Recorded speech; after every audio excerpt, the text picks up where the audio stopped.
এই গরমে বাড়িতে বসেই ঘরোয়া পদ্ধতিতে আজকে দই লস্যি বানালাম। চলো তোমাদের সঙ্গে শেয়ার করা যাক। তোমরাও বাড়িতে বসে এই সহজ পদ্ধতিতে লস্যিটা কিন্তু বানাতেই পারো, আর বানালে অবশ্যই জানিও কেমন হয়েছিল খেতে। প্রথমে দিয়েছিলাম টক দই,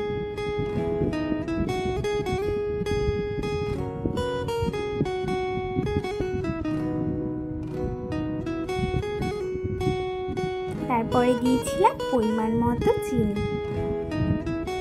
চিনিটা যে যেরকম খেতে চাও সে সেরকম ভাবেই দিতে পারো।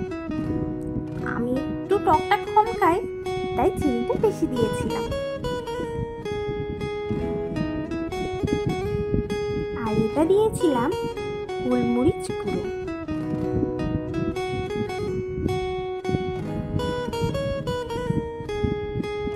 তারপর দিয়ে দিয়েছিলাম বিট নুন।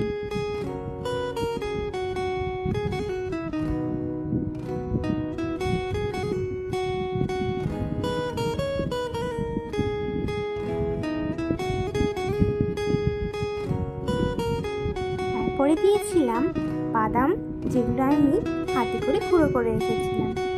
এটি কিন্তু টেস্ট একটু বেশ ভালো হয় আর অন্যরকমও হয়।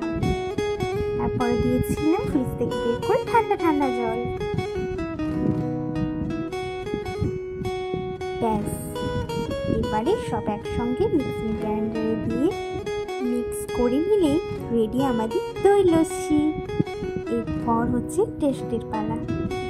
কেমন হয়েছে জানতে হলে বাড়িতে কিন্তু তোমাদের ট্রাই করতেই হবে। ততক্ষণের জন্য টাটা, বাই বাই।